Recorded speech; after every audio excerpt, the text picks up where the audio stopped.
علم الإنسان ما لم يعلم. الحمد لله رب العالمين والعاقبة للمتقين ولا عدوان إلا على الظالمين، الصلاة والسلام الأتمان الأكملان على عبد الله ورسوله محمد وعلى آله وأصحابه أجمعين، أما بعد. فقد قال المؤلف ابن أبي زيد القيرواني رحمه الله تبارك وتعالى في مقدمة رسالته: وأن الله تبارك وتعالى يجيء يوم القيامة والملك صفا صفا لعرض الأمم وحسابها وعقوبتها وثوابها، وتوضع الموازين لوزن أعمال العباد، فمن ثقلت موازينه فأولئك هم المفلحون، ويؤتون صحائفهم بأعمالهم، فمن أوتي كتابه بيمينه فسوف يحاسب حسابا يسيرا، ومن أوتي كتابه وراء ظهره فأولئك يصلون سعيرا، وأن الصراط حق يجوزه العباد بقدر أعمالهم، فناجون متفاوتون في سرعة النجاة عليه بالنار جهنم، وقوم أوبقتهم فيها أعمالهم، والإيمان بحوض رسول الله صلى الله عليه وسلم ترده أمته لا يظمأ من شرب منه ويزاد عنه من بدل وغير۔ قیامت کے دن کا تذکرہ کر رہے ہیں، جنت اور جہنم کی تخلیق اور جنت اللہ تعالیٰ کے اولیاء متقین کے لیے دار کرامت اور دار الخلد ہے، اور اسی طریقے سے جہنم کفار اور ملحدین کا دائمی ٹھکانہ ہے۔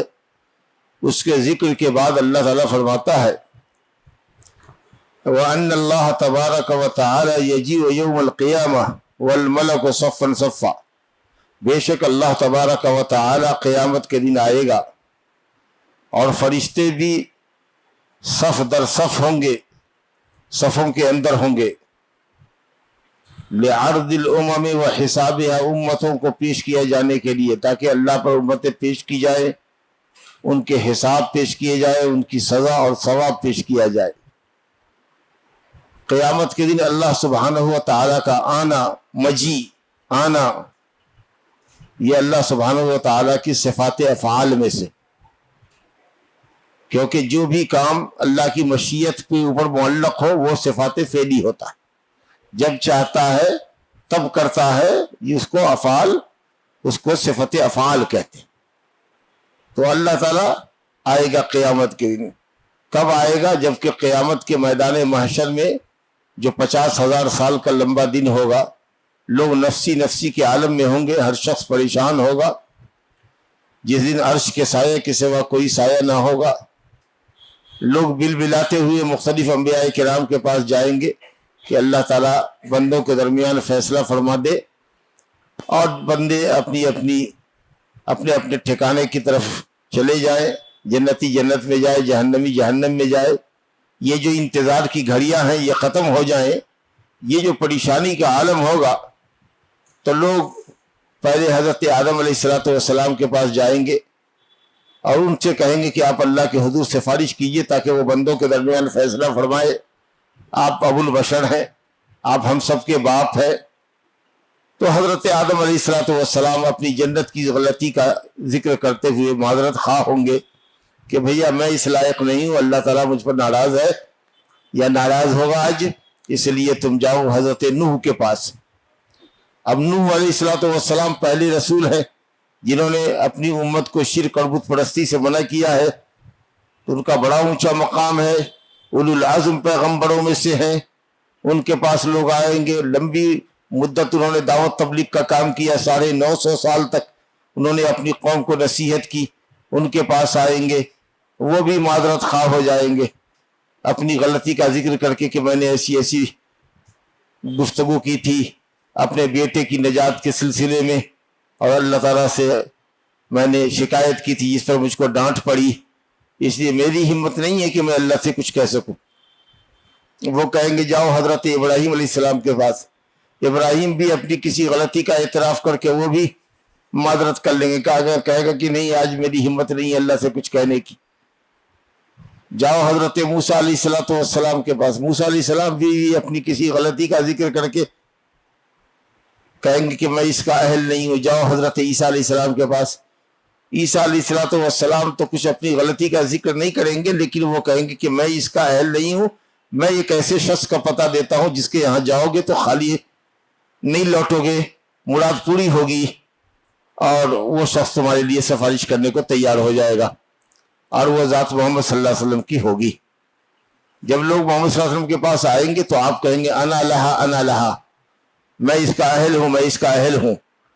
اور پھر تفسیر حدیث میں آتی ہے کہ نبی صلی اللہ علیہ وسلم سرو سجود ہوں گے، شفاعت کی لمبی حدیث ہے، اور اس میں اللہ تعالیٰ کے سامنے روؤں گا، گر گراؤں گا، اس کی حمد و ثنا بیان کروں گا، یہاں تک کہ اللہ رب العالمین مجھ سے کہے گا، اجازت دے گا، ارفع راسک سل تعطا واشفع تشفع، سر اٹھاؤ، کہو کیا کہتے ہو، مانگو جو مانگتے ہو، سفارش کرو، تمہاری سفارش قبول کی جائے گی۔ تو اللہ کے نبی صلی اللہ علیہ وسلم اللہ سے عرض کریں گے کہ آپ فیصلے کے لیے تشریف لائے، بندوں کے درمیان فیصلہ کریں، امتوں کے درمیان فیصلہ کریں، لوگ منتظر ہیں، نفسی نفسی کا عالم ہے، تاکہ جنتی جنت میں جائے اور جہنمی جہنم میں جائے۔ تو نبی صلی اللہ علیہ وسلم کی اس سفارش کو قبول کرنے کے بعد اللہ رب العالمین تشریف لائے گا۔ یہ یجی مجی کب ہوگا؟ نبی صلی اللہ علیہ وسلم کی سفارش کرنے کے بعد۔ اور آگے آگے فرشتے، جیسے شاہ کے آگے آگے اس کے ایلچی، وزراء، خادم، خدام، باڈی گارڈ سب دوڑتے بھاگتے ہیں نا، تو اللہ کے لیے کیا مثال دینا، فرشتے آگے آگے صف در صف، قطار اندر قطار ہوں گے، اللہ رب العالمین آئے گا بندوں کا حساب لینے کے لیے، فیصلہ کرنے کے لیے، امتوں کا حساب و کتاب پیش کیا جائے گا، امتیں پیش کی جائیں گی، اس کے حساب و کتاب پیش کیے جائیں گے، اس کے بعد فیصلے ہوں گے، کون جنت میں جائے گا، کون جہنم میں جائے گا، وہ سارا معاملہ ہوگا۔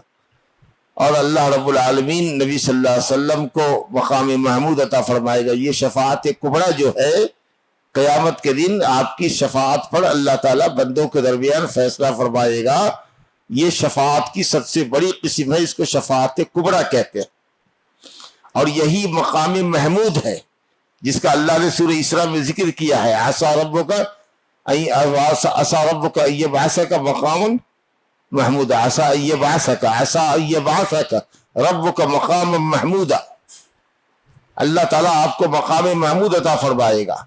جو بھی عسیٰ قرآن مجید میں ہے، لعل ہے، وہ سب یقین کے لیے، یعنی یقینی طور پر اللہ آپ کو مقام محمود عطا فرمائے گا، وہ مقام جس مقام پر بیٹھنے والا آدمی ہر شخص کی تعریف کا مستحق، وہ شفاعت کبریٰ کا مقام اللہ تعالیٰ آپ کو دے گا، آپ کی سفارش پر اللہ تعالیٰ فیصلہ کرے گا، اور پھر امتوں کے حساب و کتاب پیش کیے جائے گی۔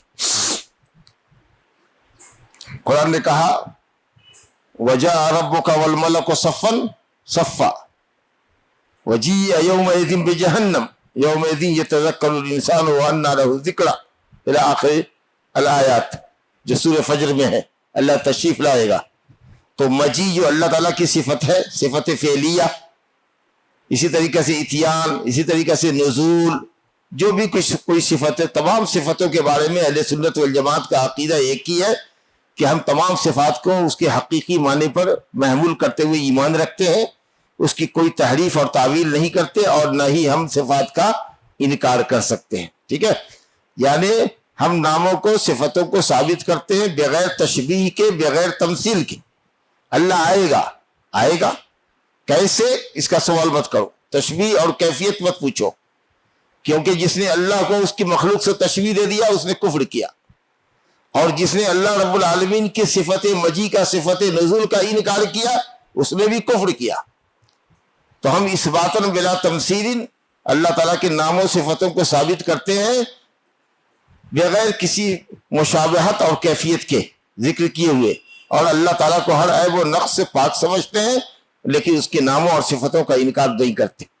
تو تشبیہ دینے والے مشبہہ بھی کو کافر ہے، اور معطلہ انکار کرنے والے جو ہیں وہ بھی کافر ہیں۔ کچھ لوگ اہل سنت والجماعت کے لوگوں کو کہتے ہیں یہ مفوضہ ہے، یعنی علم کو اللہ کی طرف سونپتے ہیں. نہیں، محوذہ نہیں ہے، کیفیت کو سونپتے ہیں. معنی کو تو مانتے ہیں اور یقین کرتے ہیں اللہ آتا ہے، اترتا ہے. اترنا اوپر سے نیچے کی طرف ہوتا. اللہ علو میں ہے، اوپر ہے، وہ نیچے آئے گا. مجی کا جو معنی ہے آنا، اس پر تو ایمان ہے ہمارا کہ وہ آئے گا. ہاں، کیفیت نہیں بتاتے اس کے آنے کی کیفیت کیا ہوگی، کیسے آئے گا یہ نہیں بتا سکتے. تو اہل سنت والجماعت کو مفوضہ کہنا یہ غلط ہے. یہ اللہ کی صفات پر ایمان رکھتے ہیں، اس کے معانی پر ایمان رکھتے ہیں. ہاں، صرف کیفیت کا علم اللہ کو سپرد کرتے ہیں، کیونکہ اللہ نے کیفیت نہیں بتائی ہے، اس کے نبی نے کیفیت نہیں بتائی ہے. تو ہم کیفیت بتانے والے کون ہوتے ہیں؟ ہم نے جب دیکھا ہی نہیں ہے اور ہم کو نبی صادق مصدوق صلی اللہ علیہ وسلم نے کیفیت بتائی ہی نہیں ہے، تو ہمیں کیا حق ہوتا ہے کوئی کیفیت بتانے کا؟ تو اس لیے چونکہ ہم نہیں جانتے، ہمارے پاس شریعت میں علم نہیں ہے کیفیت کا، اس لیے کیفیت کا علم اللہ کو سونپتے ہیں.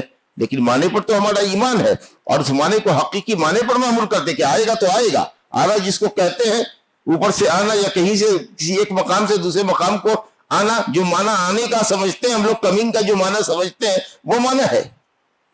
تو کیفیت کا علم اللہ کو سونپتے ہیں. بہرحال اس کے بعد جب اللہ تعالیٰ آئے گا تو فرمایا آگے وَتُوضَعُ الْمَوَازِينُ لِوَزْنِ أَعْمَالِ الْعِبَادِ، بندوں کے اعمال کے وزن کے لیے ترازو رکھی جائے گی. وَنَضَعُ الْمَوَازِينَ الْقِسْطَ لِيَوْمِ الْقِيَامَةِ، انصاف کا ترازو نصب کیا جائے گا. ایک پلڑے پر نیکی اور دوسرے پلڑے پر بدی تولی جائے گی. جس کا پلڑا بھاری ہو جائے گا آگے آئے گا تو وہ کامیاب ہو گیا. نیکی کا پلڑا بھاری ہو جائے گا، بھاری پلڑا جھکا ہوتا ہے، ہلکا پلڑا اٹھا ہوتا ہے.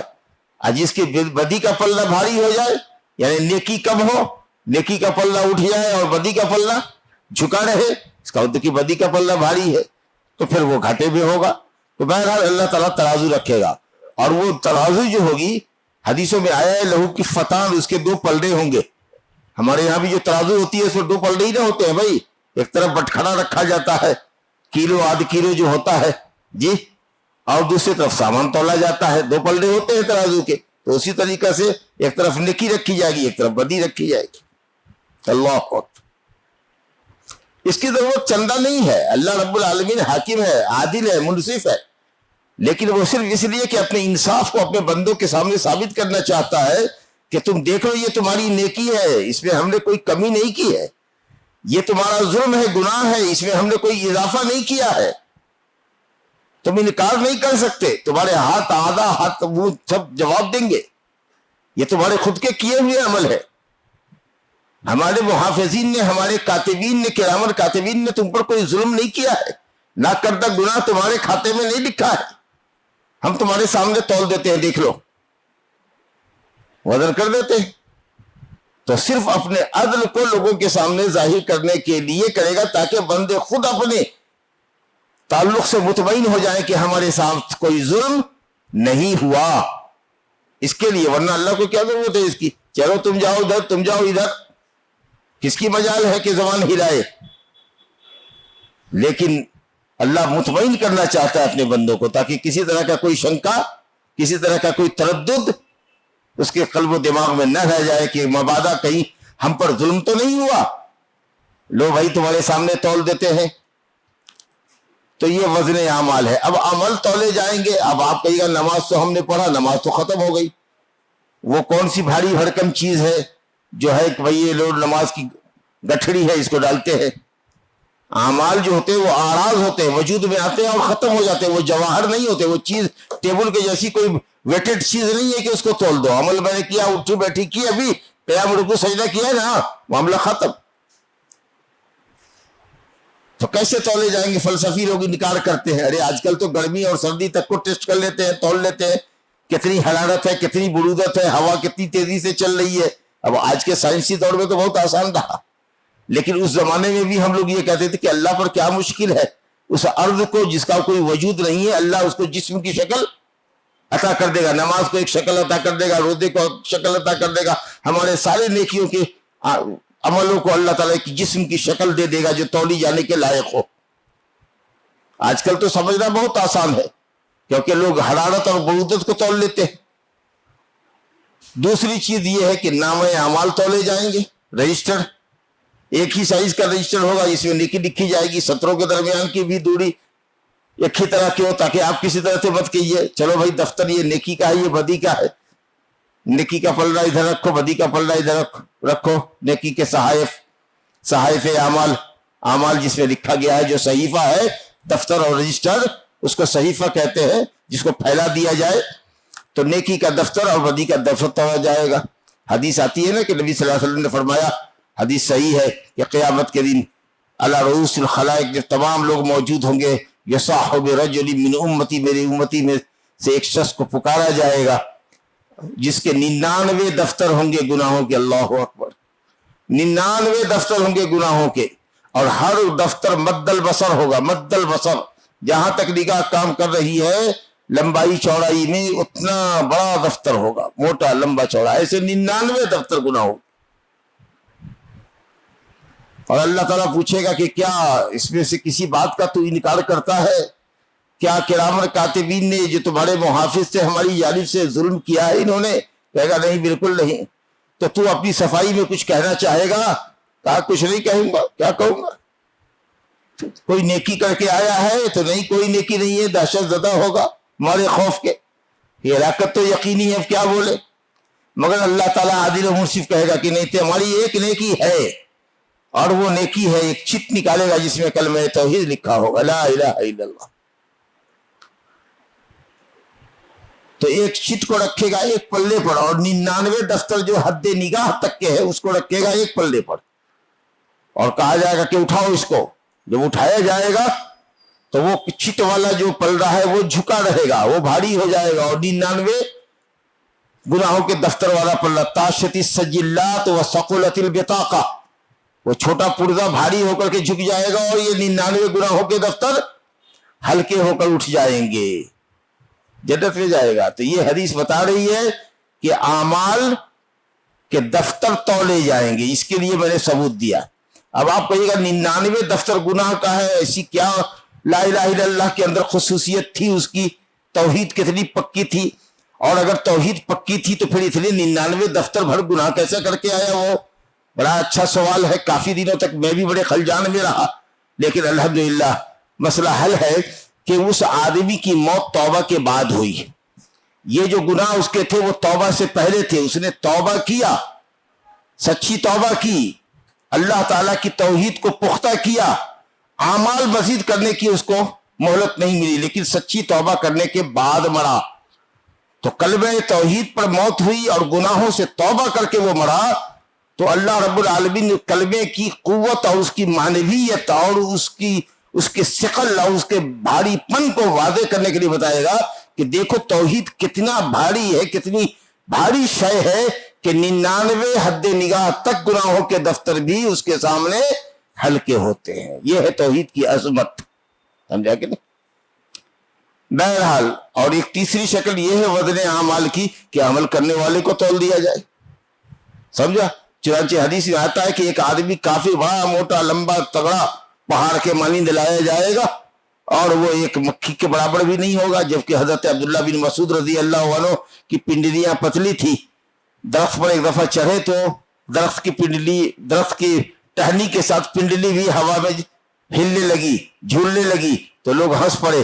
آپ نے کہا کہ ان کی پنڈلی پتلی ہے اس وجہ سے ہنسے؟ کہا ہاں، کہا یہ دونوں میزان عمل میں احد پہاڑ سے زیادہ وزنی ہیں، احد پہاڑ سے زیادہ وزنی۔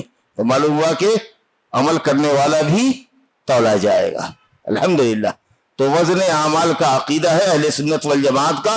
معتزلہ وغیرہ جو گمراہ فرقہ ہے وہی سب کا انکار کرتا ہے، وزن اعمال کا گمراہ فرقہ ہے۔ تو قرآن مجید میں ہے یہ سب، والوزن یومئذ الحق، قیامت کے دن وزن حق ہے۔ اب جو اس کا انکار کرے آپ سمجھ سکتے ہیں کہ وہ قرآن کا منکر ہے، قرآن کا منکر کافر ہے۔ فمن ثقلت موازینہ، تو جس کے وزن اعمال کے پلڑے نام اعمال صالحہ کا پلڑا بھاری ہو جائے گا، فاولئک هم المفلحون۔ موازین استعمال کیا ہے اللہ تعالیٰ نے، اس کا یہ مطلب نہیں کہ بہت زیادہ ترازو ہوگی، ترازو ایک ہی ہوگی، صحیح قول یہ کہ ترازو ایک ہی ہوگی۔ اعمال کہ دفتر اور رجسٹروں کی کثرت کی وجہ سے اس کو موازین سے تعبیر کیا گیا ہے, سمجھا نا, ورنہ بس میزان ایک ہی ترازو ہوگا جس کے دو پلڑے ہیں. فاولئک هم المفلحون. اچھا, اس کے بعد نامہ اعمال دیے جائیں گے لوگوں کو, نامہ اعمال لوگوں کو دیے جائیں گے, ریزلٹ شیٹ دی جائے گی. تو اب کسی کے دائیں ہاتھ میں پڑے گا, کسی کے بائیں ہاتھ میں پڑے گا. یہ نہیں کہ لپک کے داہنے میں لے لو گے زبردستی, بائیں والے داہنے میں لے لیں گے اور دائیں والے کے ہاتھ آنے والا پرچہ بائیں ہاتھ میں چلا جائے گا. نہیں, وہ داہنے ہاتھ ہی میں جائے گا اور بائیں والے کے ہاتھ ہی میں جائے گا. وہ لاکھ کوشش کرے دائیں میں ہی جائے گا. تو صحائف اعمال اور اس کے نتائج ریزلٹ شیٹ اڑایا جائے گا.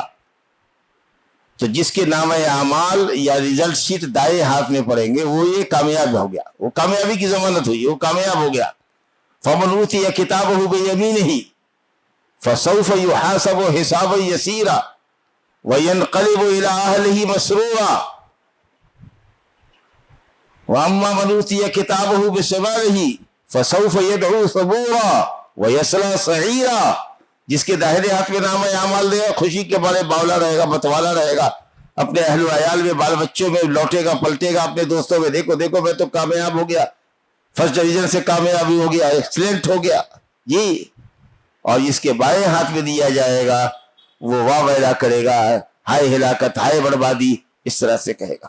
فاما من اوتی کتابہ بیمینہ فیقول ہاؤم اقرؤوا کتابیہ. ارے بھائی دیکھو ہمارا نام اعمال پڑھو تو, شیر پڑھو تو. انی ظننت انی ملاق حسابیہ فہو فی عیشۃ راضیہ فی جنۃ عالیہ قطوفها دانیہ کلوا واشربوا ہنیئا بما اسلفتم فی الایام الخالیہ. لمبی آیات ہے سورہ الحق میں. واما من اوتی کتابہ بشمالہ, سب تفصیل موجود ہے اس کی قرآن مجید میں بکثرت آئی ہے. تو نام اعمال ریزلٹ شیٹ جس کے داہنے ہاتھ میں دیا جائے گا وہ کامیاب ہوگا, اور اس کا حساب یسیر ہوگا, اس کا حساب یسیر ہوگا. سمجھا کہ نہیں؟ نبی صلی اللہ علیہ وسلم نے فرمایا کہ جس کا بھی اللہ نے حساب لے لیا قیامت کے دن, من حوسب عذب, وہ لازمی طور پر عذاب میں گرفتار ہوگا. تو اما عائشہ نے کہا کہ کیوں, کیا کچھ لوگوں کا حساب نہیں لیا جائے گا کیا؟ یہاں تو ہر کسی کا حساب لیا جائے گا. فسوف یحاسب حسابا یسیرا. نیک لوگوں کے متعلق بھی اللہ نے کہا کہ ہم ان کا بھی حساب لیں گے. تو کہا آپ نے دیکھا نہیں حساب یسیر لکھا ہوا ہے, آسان حساب لے گا, صرف کھاتا پیش کیا جائے گا. یہ اشفاق کا کھاتا ہے. چلو, دیکھا بھی نہیں پلٹا بھی نہیں. چلو, جتنے مومنین ہوں گے سارے مومن کو اللہ تعالیٰ اپنا کنف ڈالے گا, اپنی توجہ اس پر رکھے گا اور اقرار کروائے گا فلاں فلاں فلاں فلاں دن تم نے یہ گناہ کیا تھا, ہاں یا رب جا میں نے دنیا میں تمہارے گناہوں پر پردہ دیا, آج بھی پردہ دیتا ہوں, چلا جا. ایک دم فٹافٹ حساب ہو جائے گا.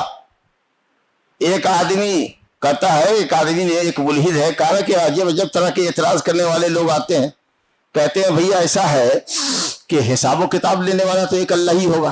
اتنی قومیں آئی ہیں دنیا جب سے بنی ہے جب تک رہے گی, اتنی قوموں کا حساب کیسے لے لے گا ایک دن میں؟ سمجھا کہ نہیں؟ تو بہت سیدھے طریقے سے اس کو سمجھا دیجئے کہ چاند ایک ہے آسمان میں کہ دو ہے؟ ایک ہی ہے.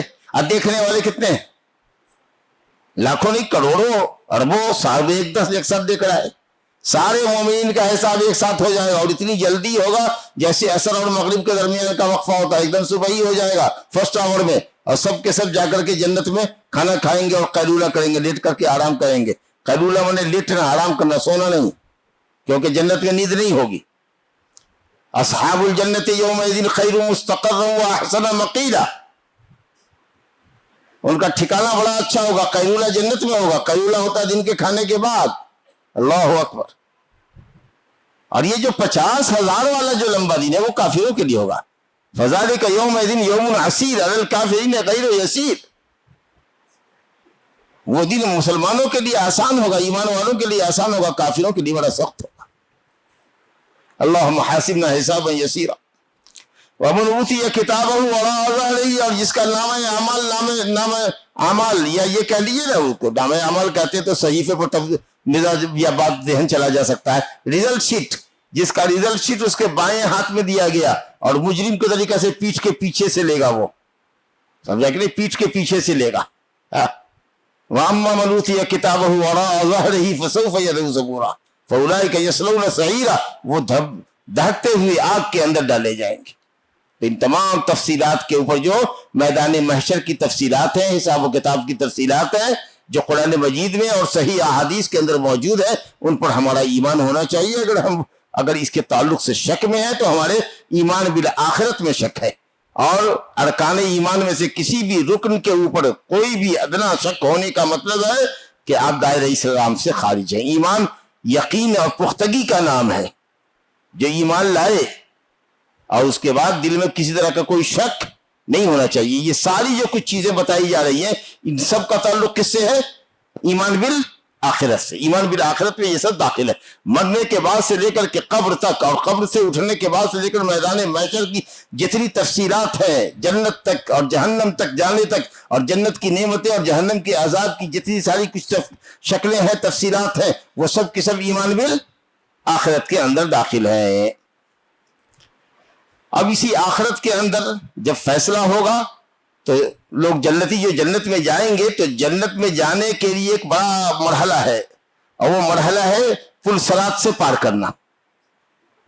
وَأَنَّ الصِّرَاطَ حَقٌّ، پل صراط سے پار کرنا حق ہے، اس پر سے گزرنا ہوگا۔ حدیث میں آیا ہے کہ یوتا بجسر یوضع علی بطن جہنم، جہنم کی پشت پر وہ لگایا جائے گا، سلپڑی ہوگا، سلپڑی، پھسلنے والا ہوگا وہ پل۔ اللہ،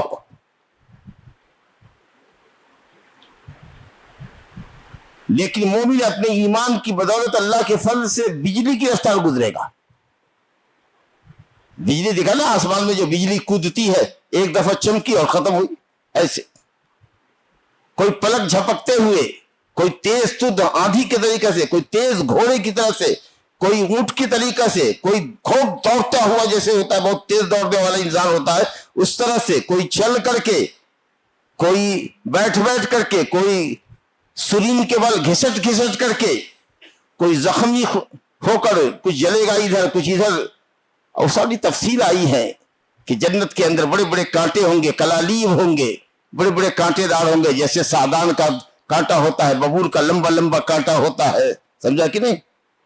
بوڑا وغیرہ دیکھتے ہوں گے، یہ بڑے بڑے جو سب سامان کو لاتے ہیں ٹرک پر، تو دیکھتے نہیں بڑا بڑا کانٹا ہوتا ہے، ایسے اس پر ڈالا اور کھینچ لیا، سمجھا کہ نہیں؟ تو اس طرح کی جو چیزیں ہوتی ہیں، تو اس طریقے سے جہنم میں کلالیب ہوں گے، شوک ہوں گے، مثل شوک سادان، ببول کے درخت کی طرح یہ جنگلی لمبے لمبے کانٹے دار ہوں گے، اس کو کھینچے گا تو جو بدعمل ہوگا وہ گر جائے گا اس میں۔ اور جو آدمی ہوگا اپنے عمل کے اعتبار سے، مومنوں میں بھی لوگ متفاوت ہیں، جن کے اعمال جیسے ہوں گے، جن کا تقوی جس معیار کا ہوگا، اس حساب سے وہ گزریں گے۔ گویا پل پر سے گزرنے والے لوگ بھی اپنے اپنے ایمان و عمل کے اعتبار سے متفاوت ہوں گے۔ اللہ رب العالمین ہم لوگوں کے لیے پل صراط کو آسان کر دے۔ اور ایک طرف ادھر جو ہے سو آپ کے رشتہ کھڑا ہوا ہے، سمجھا کہ نہیں، صلہ رحمی کھڑی ہوئی ہے، قرابت مندی کھڑی ہوئی ہے کہ تم نے ہم کو تکلیف دیا، ضرور کبھی رک، تم نے ہمارا حق نہیں ادا کیا تھا، سمجھا کہ نہیں، تو آپ ذرا سا جلو کچھ دیر کے لیے، اس کے بعد اس طریقہ سے تمام مسائل کا حل نکل جائے گا۔ سب سے پہلے پل صراط پر نبی صلی اللہ علیہ وسلم اپنی امت کے ساتھ پار ہوں گے، اس کے بعد یہ دیگر انبیاء کی باری آئے گی۔ ہر معاملے میں نبی صلی اللہ علیہ وسلم آگے ہیں، اور آپ کی بدولت آپ کی امت آگے ہے۔ اللہ اکبر، سمجھا کہ نہیں؟ اعمال کے حساب سے لوگ پار کر جائیں گے، یہ بڑا مرحلہ ہوگا، سمجھا کہ نہیں؟ اس کے بعد پھر ایک کنترا ہوگا، چھوٹا سا پل ہوگا، وہاں رکو، معاملات صاف کر لو، جس کے دل میں جو کینہ کپٹ ہے سب ختم کرو، اور اس کے بعد تب جنت میں داخلہ ہوگا۔ وہ بھی جنت محمد صلی اللہ علیہ وسلم کے لیے کھولی جائے گی پہلے۔ جنت کا دروازہ بند ہے، سارے لوگ بھیڑ لگائے ہوئے ہیں، محمد صلی اللہ علیہ وسلم جب آئیں گے دروازہ کھٹکھٹائیں گے، دربان اندر ہے رضوان، جنت کا دار ہوگا، کہے گا کون؟ محمد صلی اللہ علیہ وسلم، آپ ہی کا تو انتظار تھا، یہ دروازہ تو آپ ہی کے لیے کھولا جائے گا پہلے، سمجھا کہ نہیں؟ تو یہ پل صراط پر ہمارا ایمان ہے، اللہ تعالیٰ اس پر گزرنے کو ہمارے لیے آسان کرے۔ وَأَنَّ الصِّرَاطَ حَقٌّ، پل صراط حق ہے، يَجُوزُهُ الْعِبَادُ بِقَدْرِ أَعْمَالِهِمْ، بندے اپنے اعمال کے حساب سے اس کو پار کریں گے۔ فَنَاجُونَ مُتَفَاوِتُونَ فِي سُرْعَةِ النَّجَاةِ عَلَيْهِمْ مِنْ نَارِ جَهَنَّمَ، تو کچھ لوگ نجات پانے والے ہوں گے نہیں، لیکن نجات پانے والوں کی سرعت الگ الگ ہوگی، تیزی ان کی، اسپیڈ ان کی جہنم سے جلدی پار کرنے کی اسپیڈ الگ الگ ہوگی لوگوں کی، ان کے عملوں کے اعتبار سے ہوگی. وَقَوْمٌ أَبْقَوْا وَقَتْهُمْ فِيهَا أَعْمَالُهُمْ، اور کچھ لوگ ایسے ہوں گے جو اپنی بدعملیوں کے نتیجے میں ہلاک ہو جائیں گے، جن کے اعمال ان کو ہلاک کر دیں گے، یعنی بدعملی کی وجہ سے وہ جہنم میں گر جائیں گے. تو یہی جو پل صراط ہے، جہنم کے اوپر لگایا گیا پل، یہی وہ ہے جس کو اللہ نے کہا وَإِن مِّنكُمْ إِلَّا وَارِدُهَا كَانَ عَلَى رَبِّكَ حَتْمًا مَّقْضِيًّا، تم میں سے ہر شخص کو جہنم پر آنا ہے، یہ اللہ کا حق وعدہ ہے، سب کو جہنم پر سے آنا ہے. سمجھا کہ نہیں؟ تو جہنم میں آنا ہے یا جہنم پر سے گزرنا ہے کا مطلب پل صراط سے گزرنا ہے، جہنم میں گرنا نہیں ہے. ثم ننجی الظالمین ونذر الظالمین فیہا جثیا، اللہ تعالیٰ مومنین کو نجات دے گا اور ظالم کفاروں کو اور گنہگاروں کو جن کے لیے جہنم کا فیصلہ ہوگا وہ اس میں ٹھہرے رہیں گے. تو یہ کفار دائمی ٹھہریں گے اور جو غیر کافر ہوں گے، مومن اور گنہگار ہوں گے، وہ وقتی طور پر ٹھہریں گے، پھر نکالے جائیں گے. سمجھا؟ تو اللہ رب العالمین ہم سب کو نجات پانے والوں میں بنائے. قبل اس کے کہ موضوع چینج ہو، یہاں سے موضوع چینج ہو رہا ہے، ایک عقیدہ آخرت کے تعلق سے اور بات یہ کہہ رہے ہیں، اس کو ہم سن لیتے ہیں. وَالْإِيمَانُ بِحَوْضِ رسول اللہ صلی اللہ علیہ وسلم، اسی طریقے سے ہمارا ایمان ہے کہ نبی صلی اللہ علیہ وسلم کو اللہ تعالیٰ قیامت کے دن حوض عطا فرمائے گا، جس کو حوض کوثر کہا گیا ہے. اِنَّا آتَيْنَاكَ الْكَوْثَرَ، ایک تفسیر یہ ہے کہ ہم نے آپ کو کوثر دیا ہے، حوض دیا ہے، جو ایک حوض ہوگا. حوض کس کو کہتے ہیں؟ ارے مجمع الماء الکثیر، جہاں بہت زیادہ پانی ہو، جس گڑھے میں بہت پانی ہوتا ہے اس کو کہتے ہیں حوض. ٹھیک ہے؟ تو یہ حوض ہے، یہ کوثر ہے، حوض کوثر، یا کوثر سے مراد وہاں پر خیر کثیر ہے، لیکن بہرحال کوثر نام سے آپ کو حوض بھی دیا جائے گا.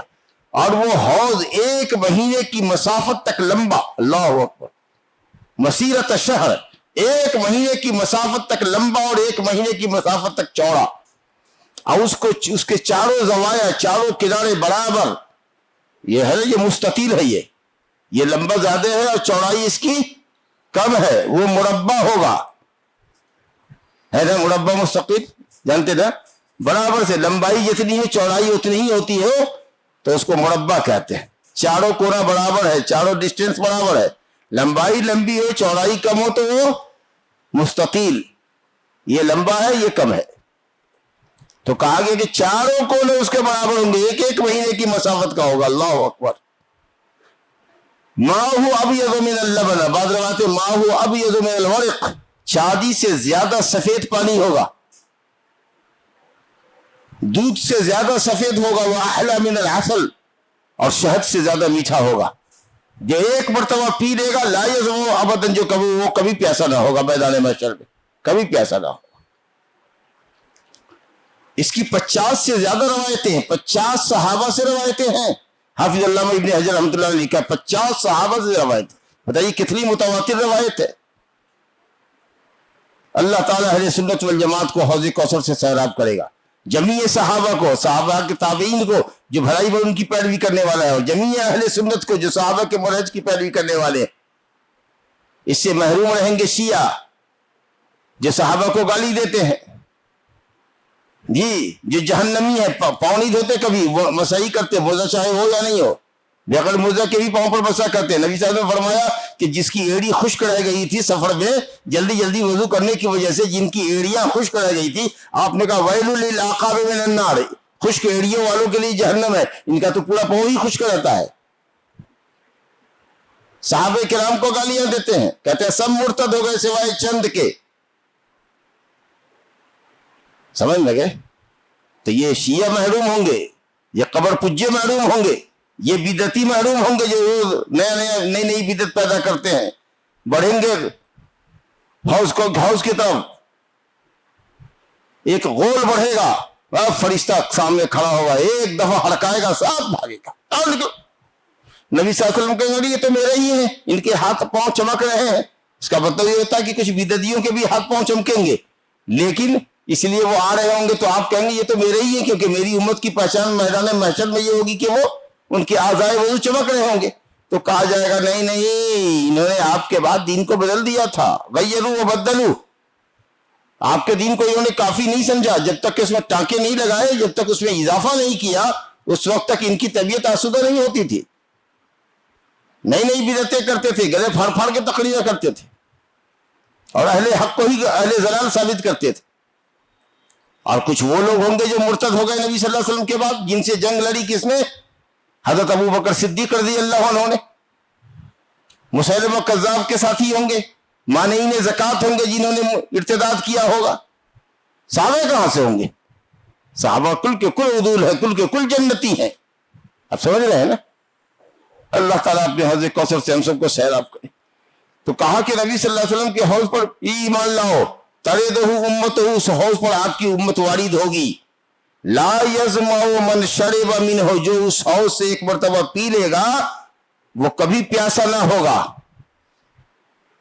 اب اس میں پانی بھی کم نہیں ہوگا. اللہ اکبر.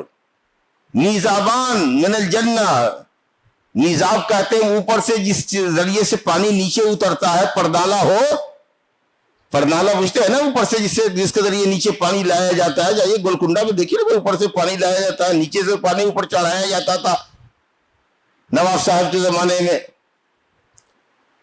تو جنت سے اس میں پانی آئے گا، خوب تدفق کے ساتھ، بھر بھر کر کے، اچھل اچھل کے پانی اس میں گرے گا.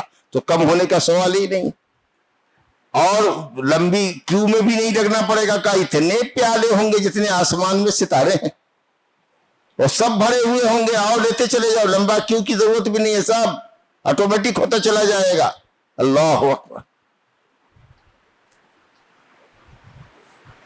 وہ یزاد عنہ، اور اس حوض سے بھگائے جائیں گے، ہکائے جائیں گے، دھتکارے جائیں گے، کھدیڑے جائیں گے وہ لوگ جنہوں نے دین میں تبدیلی کر دی، دین میں بدل دیا، من چاہی شریعت لے لی، جس چیز کو چاہا بدل دیا، جس چیز کو چاہا اس کی بے جا تعویل کر دی، حدیثوں کا غلط معنی بتا دیا، عقیدے کو بدل دیا. تو ایسے لوگ جو بد عقیدہ ہے، بد عمل ہے، جو مشرک ہیں، بدعتی ہیں، مرتد ہیں. نبی صلی اللہ علیہ وسلم کے جو لوگ جو آپ کے زمانے میں مسلمان رہے، بعد میں انہوں مرتد ہو گئے، وہ سب کے سب مرتدین، مشرکین، بدعتی، جی وہ سب کے سب حوض کوثر سے محروم کر دیے جائیں گے. اللہم اسقنا من حوض نبیک الکوثر، وآخر دعوانا الحمدللہ رب العالمین.